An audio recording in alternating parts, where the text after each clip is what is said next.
Welcome to the Heal, Thrive, Dream podcast, where trauma survivors become healthy thrivers. Each month, we'll feature a theme in the trauma recovery and empowerment field. To promote your recovery, healing, and learning how to build dreams, here's your host, Karen Robinson, transformational coach and therapist.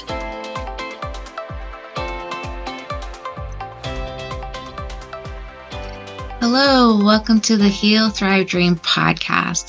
I'm extra excited today, more so than usual, because I have some pretty special guests. I have with me Antonia Van Becker. I hope I got her name right.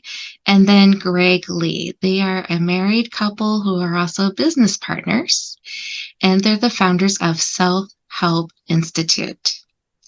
Their mission is to empower clients by turning problems that block their success into golden opportunities so they can move forward with clarity and confidence. For 28 years, they've been using their signature Core Talk therapy to guide healers, business owners, speakers, coaches towards successful outcomes by asking simple questions and getting life-changing answers. I know I paused too soon before the period. They love helping clients get past overwhelm, procrastination, self-doubt, and chronic health issues, so they have the business and impact they so deeply desire. Yay! Thank you guys for being here. Yay! Pleasure. Thank you for having us. So happy to be here. So awesome. So I will tell the audience that I've utilized some of your services, and I plan to utilize more of your services. I plan to get certified and do all the things that you offer. So Stay tuned for that. I can write more of a review as I go along, right? All right. So let's start with the not so fun stuff and then move on to fun stuff, because I really believe, and I think you both are on the same page, that healing, though it can be challenging, if we make it creative and fun, it's much more doable when we focus like that. Yeah. So the first question is, in most people's lives that end up being healers or working with energy or any of the helping professions, a lot of us have trauma in our background, and that's what propels us to be on this mission to heal. Would you say it's true for either or both of you? Yeah, pretty. What's interesting is that the level of trauma is different for the two of us, quite a bit different, but had some of the same results as far as how it held us back in ways as we move forward, especially in our business as we did things that we'd never done before. So it isn't so much about how horrible or bad it looks when you describe it, but it's like that thing for a little kid. There is no like small problem to them. When something comes up, it's a big deal. Yeah, and we love to, and we're still in this discovery process. Even though we've been together for so long, it's like, wow, how did that stuff manifest? Because I grew up in a family with a lot of alcoholics and suicide. My brother committed suicide. My uncle committed suicide. I had my great uncle who delivered all of us kids. He was a beautiful doctor, and he got killed by a drunk driver. So all of these things, my parents were divorced, my mom a single mom, and she was both parents were alcoholics. So it was really pretty rocky, and I've had a lot of some of that shaming and guilt and all of that hiding and keeping things silent, and then thinking I'm going to get hit, all that kind of stuff, that kind of keeps people from wanting to share and wanting to get out and stuff. And so been working through all these years. Whereas with Greg, he kind of had a normal childhood, and nobody had my brother, there was mental illness and stuff like that. And he didn't have that. He didn't have the alcoholic stuff, but he had experiences in his family where he got shamed and ridiculed And like he was saying, for a little kid, that was really impactful, and so it's just so interesting how, as we go through healing ourselves to continue our healing journey and then helping other people heal, what it is that causes trauma.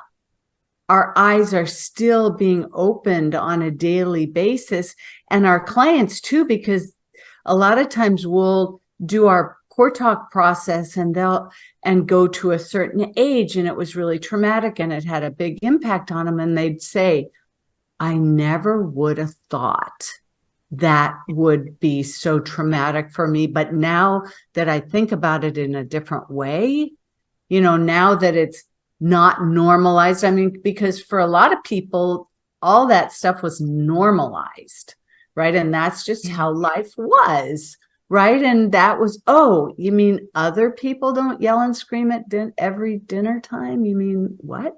And it's like, that was just normal. That's not normal. That's dysfunctional. What? What? Oh, that's a panic attack? What I had every night from when I was a little. Oh, I get it now. So it's that process of discovering of, what's more normal and what's acceptable and what it is that hurts us that may not hurt someone else or a different kind of a being who's less empathetic or something like that. So it's a huge process that we are all going through, and that it's a lifetime journey. So interesting. Absolutely. Yeah. Maybe each of you could tell the audience what have been the most helpful aspects of your healing journey, like what sticks out as something that really helped move the needle in healing. And I know it could be a lot of things or a variety of things. So maybe we could start with Greg on that one. Yeah. I think one of the things that happens is we kind of create strategies around avoiding the difficult areas, the feelings of discomfort. So when we finally get to a place where we say, I can't avoid that anymore to do what I want to do, that's when things start to change. And that's when the healing becomes necessary. Before that, we're just kind of living in a not as flowing fashion. We've created strategies and we've kind of made it okay to be not as okay as we'd like. So what I see is that when we start to step out of the comfort zone, so which for many people is, how do I deal with the relationship challenges that are coming up? Yeah. How do I deal with the stuff at work? And then when you talk about coaches and healers and entrepreneurs and speakers, now you're talking about, how do I grow in a way that I maybe have dreamed of or envisioned, but I've never done this stuff. So it's like many days are filled with things that are challenging. And it's the discomfort in those things that brings the awareness of what needs to be healed. And exactly tacking on that about the awareness piece. And it's a little bit of what we're talking, like what's normal or what needs to become more normal, what's really dysfunctional that we grew up thinking was normal. And that process of awareness and discovery within ourselves, like for myself, a lot of the trauma in my childhood manifested into some chronic issues with getting bronchitis and pneumonia, and then having this irritable bowel because everything was all tied up. And, I was so anxious about everything. And getting the awareness of, oh, I get pneumonia or bronchitis 2 or 3 times a year. Why is that? Mm-hmm. Or I have irritable bowel and I get these, I used to call them stomach attacks. Why is that? And then really starting to, or I'm having trouble sleeping. So many people that affects, right? Why is that? And then starting to say, okay, here's what's happening physically, say, or mentally even. Oh, I start getting anxious when I go to bed. Or, I get pneumonia every time I finish a quarter at school or a big, huge project, and then I collapse and get pneumonia after I finish. So really realizing, what are my patterns? What are these recurring patterns through my life? And it could have to do with money scarcity. Do I fall back into feeling like I'm never going to have enough? Do I fall for the wrong guy or gal every time? We all have these cycles. What are your cycles, right? Mm-hmm. What are these patterns of behaviors or emotional expressions that we go through that aren't really helpful for us? Maybe they were back then because they were protective, but now that we're grown up, we have a different set of tools and awareness. We're out of that, maybe, primary family relationship, and we get to have responsibility for ourselves, and we get to take care of ourselves. So what is that needs taking care of the most?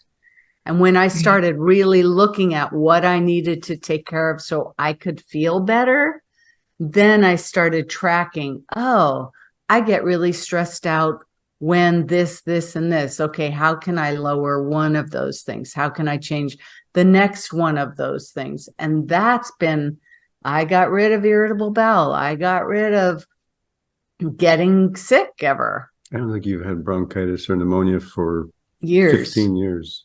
Oh, maybe after the baby and after my mom died, I did. That was kind of a big shift deal. in that.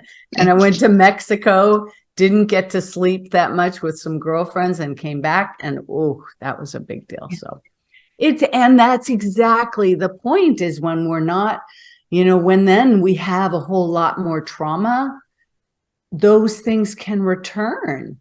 But when you're aware, it's like, okay, the blinking red light on the dashboard, I got to watch out. And then you start, not ignore it. Right? You're not ignoring, you're not hiding, you're not shoving it down. You're like, okay, I'm going to take care of myself in an extra special way. Awesome.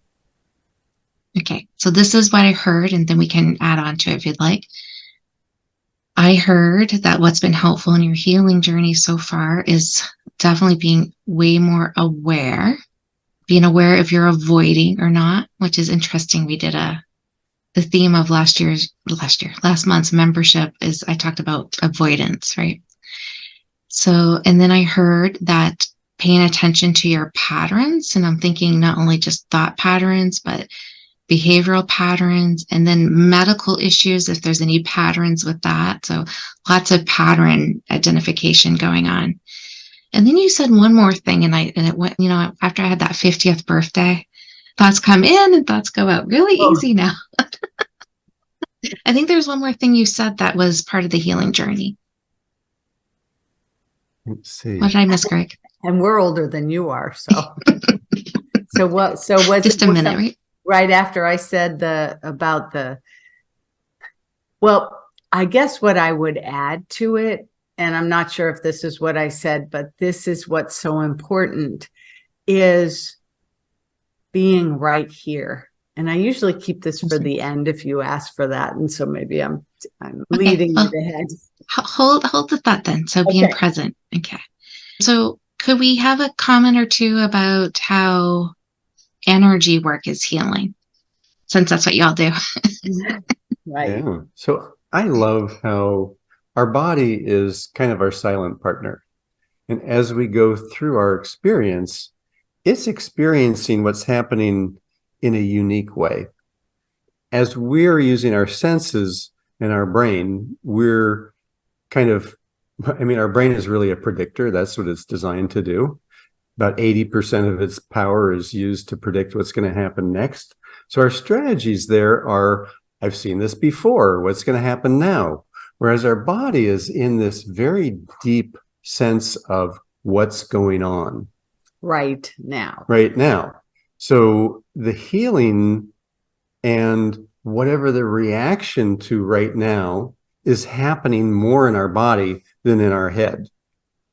So what I love is that when we go into a healing mode, is to reference the body more than the head.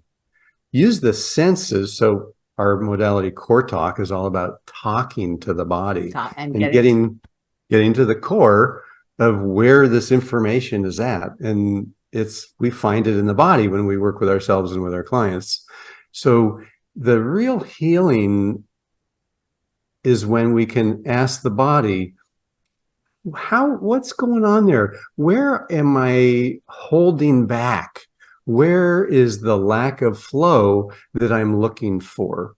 And then the body says, oh, well, I'm glad that you realize that there's something going on. Let's have a conversation.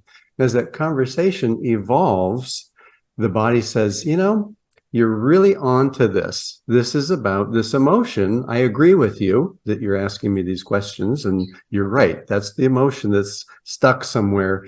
And if you just touch me in this way, I'll release that emotion from that experience. And what's so cool is that the body says, and this is the way we really see it, the body says, I don't have to hold on to that anymore, because now you realize it in your head.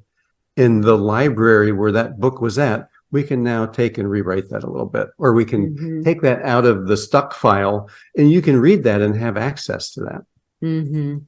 And what's so cool is that so many times, and we were talking about those cycles of behaviors or emotions, your body, brings up stuff, and you go through these patterns, and then it references the past.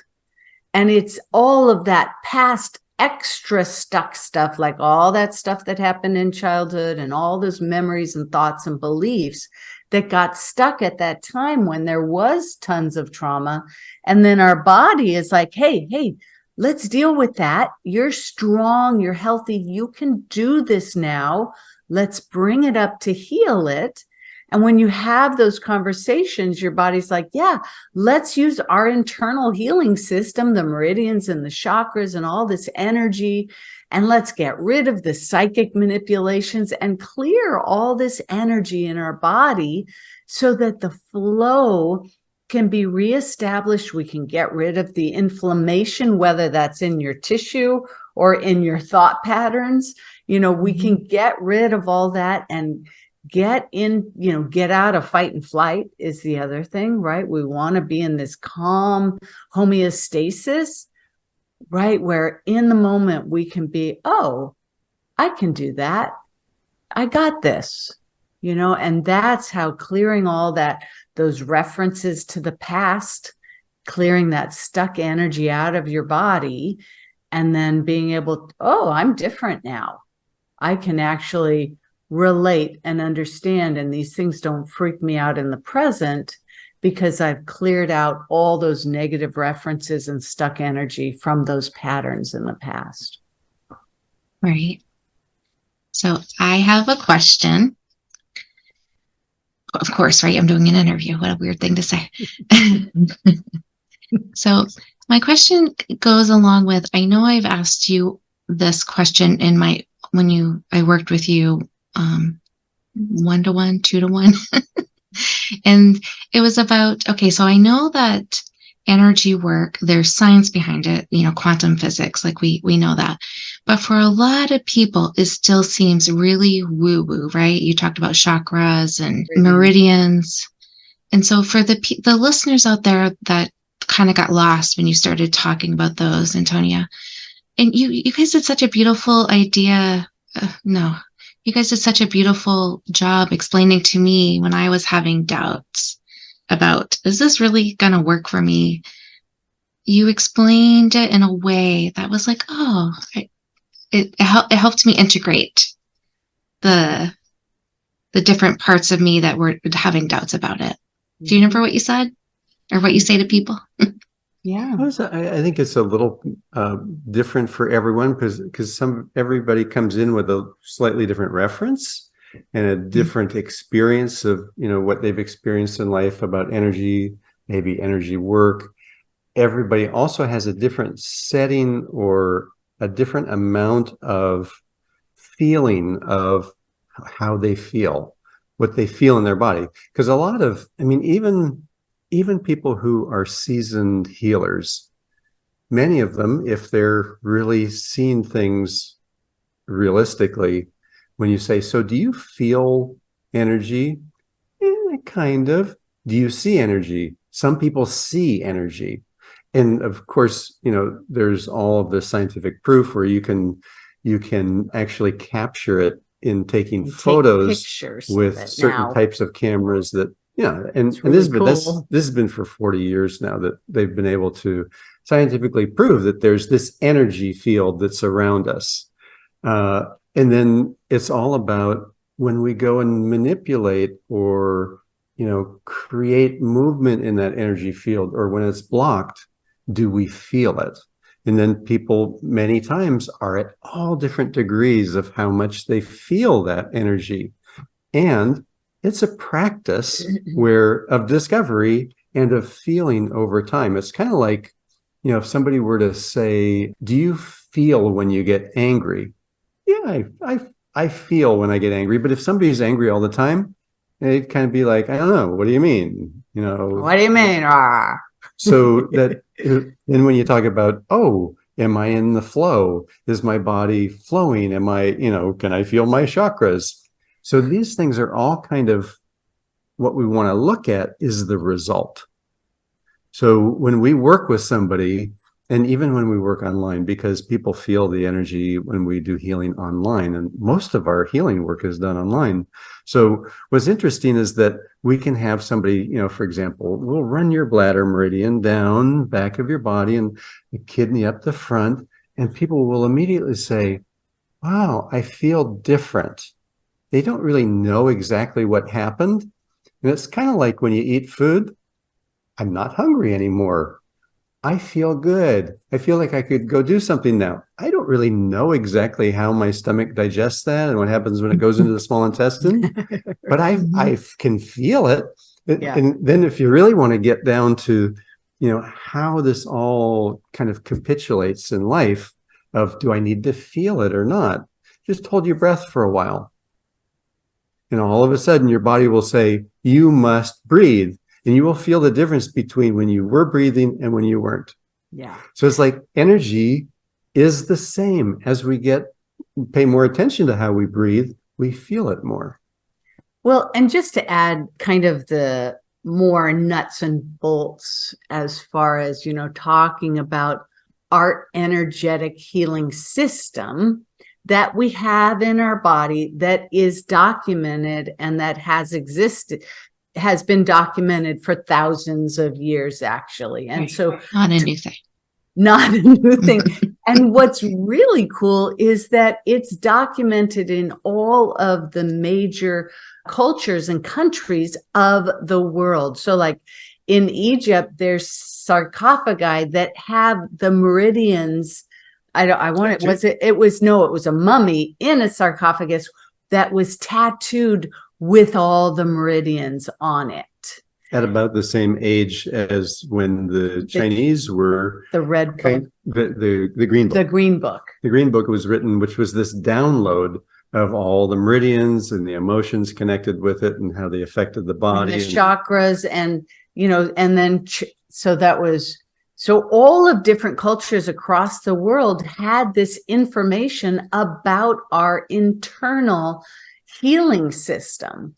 And it's like a system like your digestive system, or it's more kind of like the circulation system that takes all the blood vessels all over your body. You got blood vessels that bring food and nutrients to every cell in your body, right?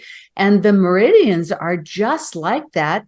And they service different organs and they take care of giving energy to all the different parts of your body. And so it's really kind of a nuts and bolts thing. Actually, it's just at it's not on a physiological level that your endocrine system or your circulation, all of that is on.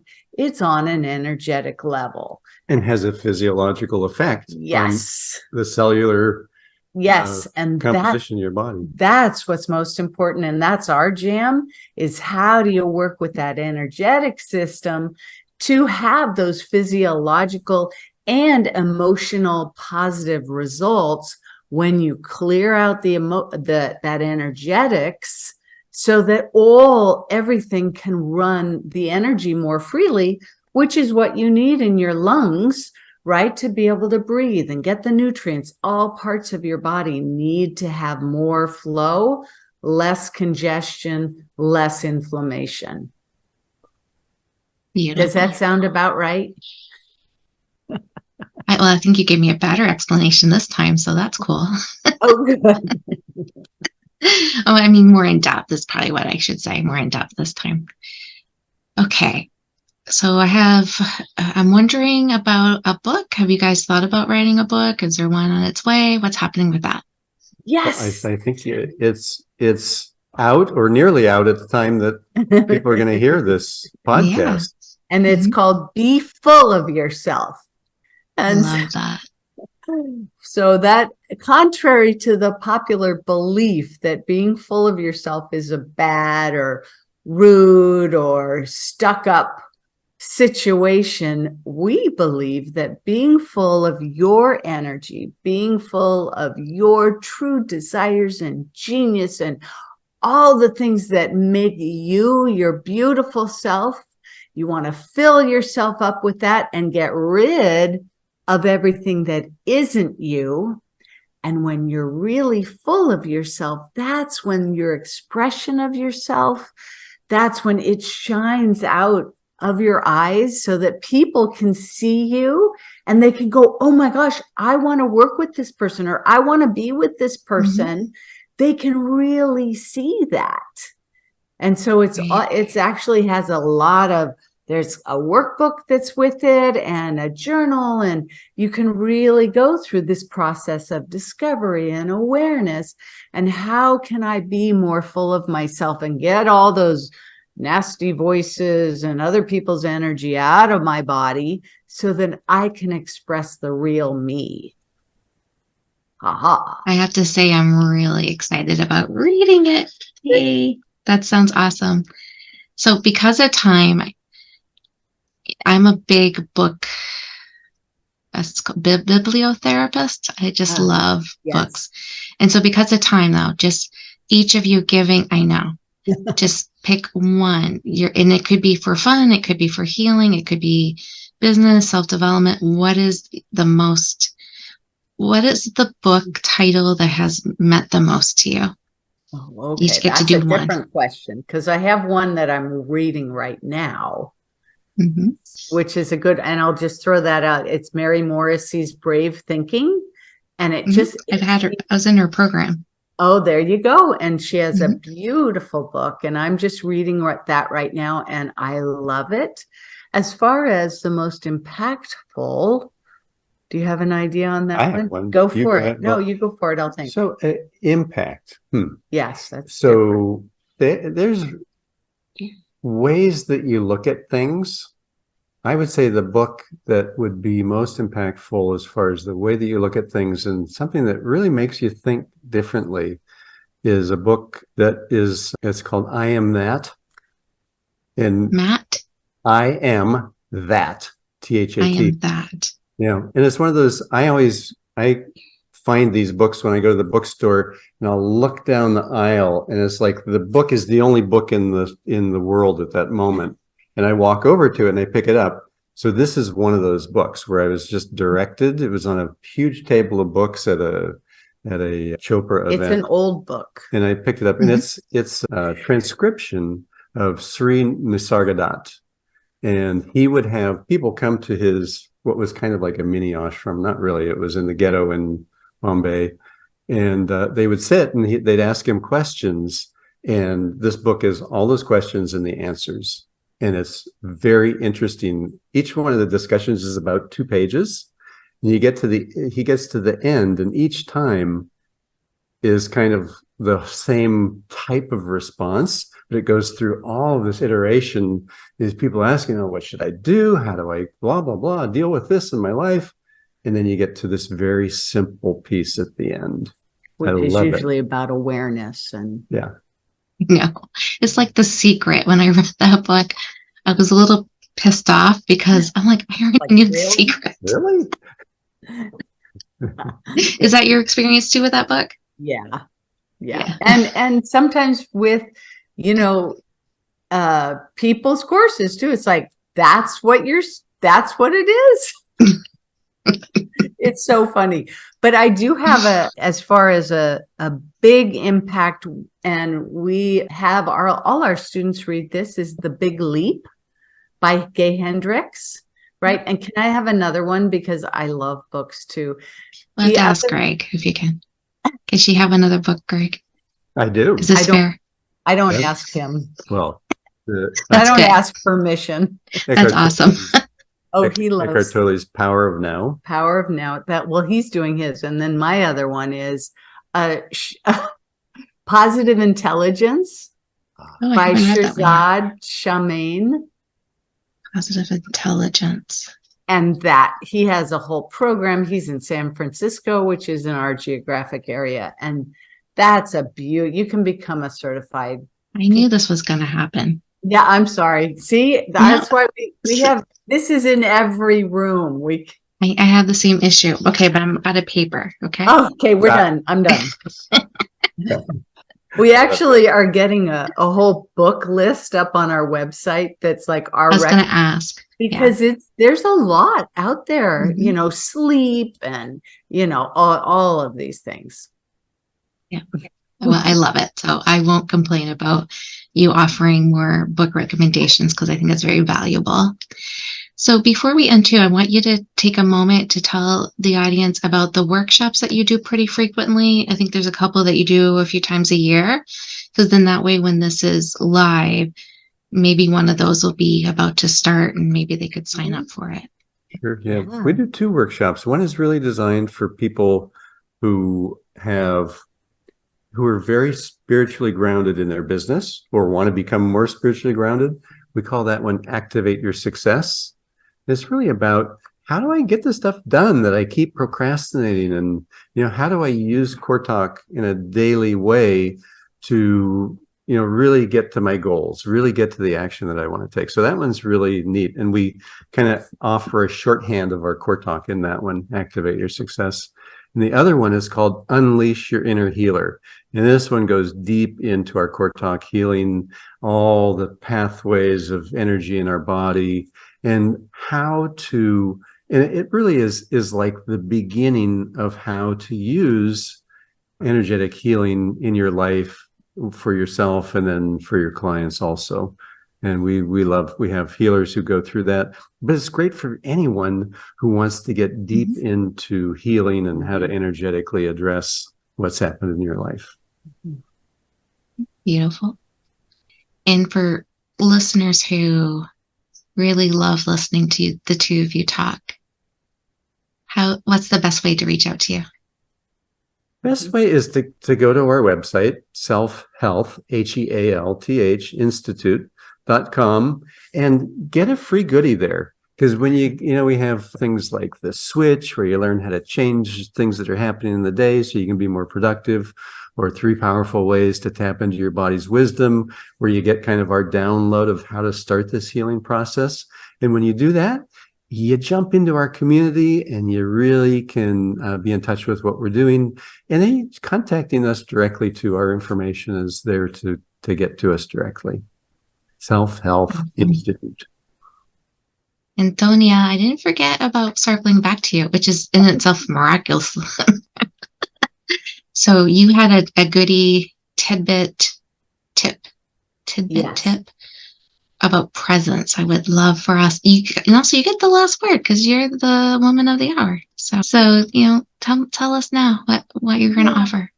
Yeah. So, and this is one of the most important things about healing, and one every single person can do. Be here now. And what that comes down to is being in the present moment, not regretting the past or worrying about the future. When you find yourself, oh, I'm thinking about the future. Oh, I'm pissed off about what happened before. Oh, I want to be here right now. I want to feel my body, how I feel, what I'm feeling, right in the present moment, because in the present moment is when love happens. It's when healing happens. It's when connection happens. It's when serendipity and coincidences and manifestation and fun happens right here. Laughter, right? Love, grace, everything happens in the present moment. And the more that you can be in the present moment, present with whoever you're with, feeling everything that's happening around you, the more you'll grow, the faster you'll move, right? The more that will happen for your good, the better you'll feel, and the better your body will heal. So that's our all-around tip, is be here now. Thank you both so much for being here today and providing value to listeners. Thank you so much, sweetheart. It's so wonderful to talk with you. We love being with you. It's been a pleasure. Thank you for listening in today. Please join us next week, same day and time. Also, I would love for you to check out my website, healthrivedream.com.